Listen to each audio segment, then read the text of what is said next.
আসসালামু আলাইকুম রহমতুল্লাহি ওয়া বারাকাতুহু। কেমন আছেন সবাই? আশা করি সবাই ভালো আছেন।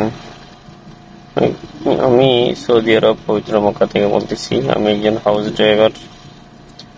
ড্রাইভারের ডিউটিটা কিরকম সেটা আপনাদের সাথে একটু শেয়ার করি। আমরা কালকে দিনেরটা শেষ করে রাতে এশারের পর শুরু করি। এশারের পর আমি খাবার খাই। ম্যাডাম ফোন দিল, বলতে তাড়াতাড়ি আই। আমি বলছি, খাবারটা খেয়ে আসি। বলতে না, আমার তাড়াতাড়ি যেতে হবে। আচ্ছা, খাবারটা রেখে চলে আসলাম। আসার পর সে বেরোলো, মার্কেটে গেল। মার্কেট থেকে বেরিয়ে মেয়েকে নিল। মেয়েকে নেওয়ার পর তারপর আরেকটা খাবার দোকানে গেল, আরেক জায়গায়। ওখান থেকে প্রায় 11টার দিকে বেরোলো। ওখান থেকে বেরিয়ে চলে গেল প্রোগ্রামে। তো প্রোগ্রামে চলে গেল। ওখানে আমি কোনো খাবার খাই নাই। আমার খাবার আছে কিনা, পানি আছে কিনা জিজ্ঞেস করার প্রয়োজন পড়ে নাই। সে ভিতরে ঢুকে গেছে, তার আর কোনো খবর নেই। সারা রাত ওখানে কাটালাম। সকালে ফজরের আগে 5টার দিকে ওখান থেকে রওনা দিলাম। বাসায় এসে নামাজ পড়লাম। ফজরের নামাজ পড়ে রাতে রেখে যাওয়া ভাতগুলো খেলাম। খেয়ে একটু বিশ্রাম নেব, এমন সময় দেখতেছি কল দিচ্ছে।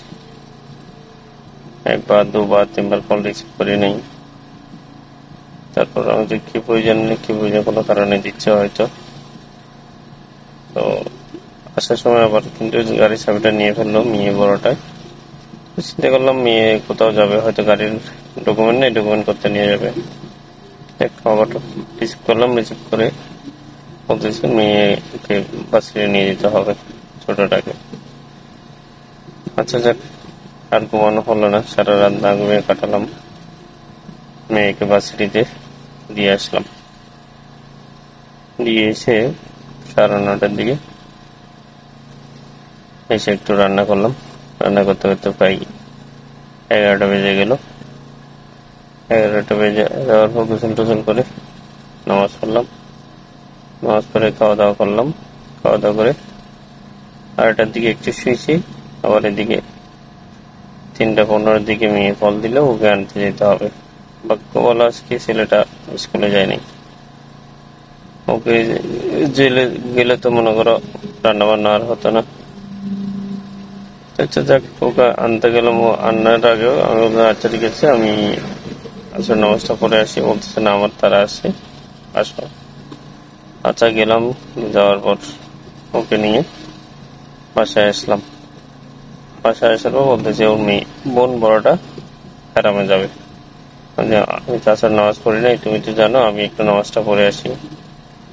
তো বাসায় গেলাম, বাথরুম টাথরুম সেরে উজু করলাম। এই সময় দেখি মেয়ে বড়টা কল। বলতেছে কোথায় তুই? আমাদের বাসায় নামাজ পড়বো। বলতেছে না, আমার দেরি হয়ে যাচ্ছে। তো নামাজটা পড়ে আসি, 5 মিনিট লাগবে। বলতেছে না, এসে পড়িস। আচ্ছা ঠিক আছে, চলে গেলাম। আচ্ছা, নামাজটা আর পড়া হলো না। তো হ্যারামে গেলাম। হ্যারাম থেকে আসতেছি, এমন সময় দিল ছেলে কল, তুই কই? আমি গাড়িতে আসতেছি। তো বলতেছে বাসায় আই। বাসায় আসলাম। বাসায় আসার পর তো বেরোলো। বেরিয়ে ও একটা স্পোর্টসের দোকানে গেল, এখান থেকে গেমের জন্য কি সামান কিনলো। এরপর খাবারের দোকানে গেল। খাবারের দোকান মাগরিব আজান দিছে, বন্ধ হয়ে গেছে। এরপর ওখানে বসে আছি। আমি যে নামাজটা পড়ে আসছি। বলতে এখানে গাড়ি পার্কিং কোথায় করবো? রাস্তার মধ্যে পার্কিং এর জায়গা ছিল না। রাস্তার মধ্যে এসে ডাবল ইশারা দিয়ে গাড়ি দাঁড় করিয়েছিলাম। তখন যাওয়ার সুযোগ হয়নি, মাগরিব আজান নামাজটাও করা হয়নি। তো যখন দোকান খুললো, ও খাবারটা নিল। খাবারটা নেওয়ার পর তারপর বাসায় আসলাম। আসার আগে দিল মেয়ে ছোটটা কল। ছোটটা কল দেওয়ার পর এখানে বাসায় আসছি। আসার পর ছেলে নামতেছে আমাদের যে আমি তাছাড়া নামাজও পড়ি নাই, মাগরিব নামাজও পড়ি নাই। বলতেছে আমার বোন ইয়াতে যাবে, মেডিকেলে যাবে, ওকে নিয়ে যেতে হবে জরুরি। আচ্ছা যাক, কেয়ার করা, এসে নামাজের পর একসাথে খাওয়া করবো। তাকে নিয়ে গেলাম হাসপাতালে। মানে হাসপাতালে ওখানে বসতে বসতে বসতে তখন এশার আজান দিয়ে দিল। তো আমি গাড়িটা পার্কিং করলাম, যে এখানে পাশে মসজিদ আছে, নামাজ পড়তে যাবো। কখন বেরোনো কখন বেরোয় কোনো ঠিক নেই। তো যারা মসজিদে যাচ্ছি এমন সময় সে বেরিয়ে বলতেছে, তুই কই, গাড়ি কোথায় গেছিস? সে নামাজ পড়তে বলতেছে, আমি বেরিয়ে গেছি তাড়াতাড়ি, আর নামাজ পড়া হলো না, চলে আসলাম। তো গাড়িতে তেল ছিল না, তেল ভরতে হবে। তো গাড়ি তেল ভরে নিলাম, 20 টাকা তেল পড়লো। ভরার পর বলতেছে ও খাওয়ার দোকানে যাবে, খাবার সরিয়ে গেলাম। সরিয়ে থেকে খাবার টাবার নিল।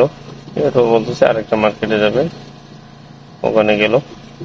ওখান থেকে বেরিয়ে তখন প্রায় 9টা বাজতেছে। তো আমাদের কোথাও বাসায় যাবো, বলতে বাসায় না, রেল স্টেশনে যা। চিন্তা করলাম রেল স্টেশনে হয়তো জেদ্দারে যাবে। আচ্ছা গেলাম, গিয়ে ওখানে বসে আছি, কিন্তু নামতেছে না, কি হয়েছে, কিন্তু কি নামবেন না, বলতেছে না নামবো না, আমার বোন আসতেছে।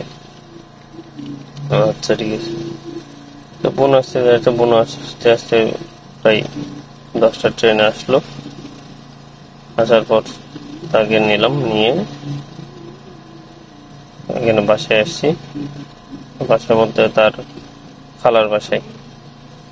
খালার বাসায় এসে বলতেছে গাড়ি পার্কিং কর। তো তাকে বললাম, আমি তো মানুষ, আমার কি নামাজ পড়তে হবে না? আমি কি নামাজ পড়েছি? আমার কি খাওয়ার প্রয়োজন নেই? প্রতিদিন এসে নামাজের পর আমি ভাত খাই। আমার কি হাম্মামের বাথরুমের প্রয়োজন নেই? বাথরুমে কি যেতে হবে না? তো মেয়ে যেটা যেতে থেকে আসছে ওটা বলতেছে, আচ্ছা ঠিক আছে, সমস্যা নেই, তুমি চলে যাও, খাবার দাবার করে নামাজ টামাজ করে তারপরে আসো। বাসায় গিয়ে নামাজ পড়লাম, নামাজ শেষ হতে না হতে দিলাম ম্যাডামে কল, কই তুই? আমাদের বাসায়। তো বলতে তাড়াতাড়ি, আমি আসলাম মাত্র, এখনো খাওয়া দাওয়া করি নাই, আমি খাবার গরম করবো, খাবো। বলতে তাড়াতাড়ি। আচ্ছা ঠিক আছে, আমি তাড়াহুড়া করে গরম করে খেতে বসলাম, দিল মেয়ে ছোটটা কল আবার, কই তুই? বলছে আমি খাবার খাচ্ছি। বলতে তাড়াতাড়ি। তারপর তাড়াতাড়ি খেয়ে এরপর আবার চলে আসলাম খালার বাসায়। খালার বাসায় আসার পর তাদের বেল দিলাম, বেল দেওয়ার পর মেয়েটা নামলো। নামার পর ওকে আবার ওর বাসায় দিয়ে আসলাম। ওর বাসায় দিয়ে আমি আমার বাসায় যাব, এমন সময় দেখি ম্যাডামের দিলে কল, কই তুই? আমি বাসায় যাচ্ছি। বলছে না, তাড়াতাড়ি এখানে আই। আবার এখানে আসলাম, আসার পর এখানে ম্যাডামে দেখি আমার আসার আগে দেখি নিচে হাজির, গাড়িতে উঠে বসলো। এরপর মেয়ে এবং বোনের মেয়ের জন্য অপেক্ষা করতেছি।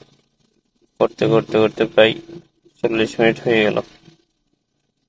শেষে সে গিয়ে ওদেরকে ডেকে আনলো। আনার পর এখন ওখান থেকে ওরা এখানে এসে পাহাড়ের উপর আড্ডা দিচ্ছে। এখানে হয়তো আপনারা শুনতেছেন, আমি ব্যাক ক্যামেরা দিয়ে দেখাচ্ছি। এই যে দেখেন, এটা হচ্ছে ক্লক টাওয়ার মক্কা। আর এই যে বিল্ডিং দেখতে পাচ্ছেন, এর পিছনে হচ্ছে আমার বাসা। আর এখানে এরা বসে আড্ডা দিচ্ছে, মাস্তি করতেছে। আমি বললাম আমি বাসায় চলে যাই, বললো না এখানে বসে থাকো। আমি জব করতেছি, এদের হুকুমের গোলাম, করার কিছু নেই। অথচ এখান থেকে এখানে যেতে কতক্ষণ সময় লাগবে বা কত তেল খরচ হবে। আমাকে ফোন করলে ওদের মাস্তি করা শেষ হলে তো আমি এসে নিয়ে যাব, এটা না এখানে বসে থাকতে হবে। এরই নাম হচ্ছে প্রবাস। আল্লাহ রাব্বুল আলামিন এদেরকে হেদায়েত দান করুক, এদের অন্তরে রহমত বর্ষণ করে দিক। সকল প্রবাসী ভাইরা যাতে একটু সুস্থ থাকে, ভালো থাকে, সুন্দর পরিবেশে থাকে, এই কামনা করি। দোয়া করবেন আমার জন্য, আমি সবার জন্য দোয়া করব, কারণ আল্লাহ রাব্বুল আলামিন মজলুমের দোয়া কবুল করেন। এই জুলুম নির্যাতনগুলো বিশেষ করে প্রবাসী যারা ড্রাইভার, হাউস ড্রাইভার থাকে তাদের উপর করা হয়। 24 ঘন্টার মধ্যে তাদের কোনো ছুটি নেই, মাসে কোনো ছুটি নেই, সপ্তাহে কোনো ছুটি নেই, বছরে কোনো ছুটি নেই। ছুটির দিনে আরও ডিউটি বেড়ে যায়।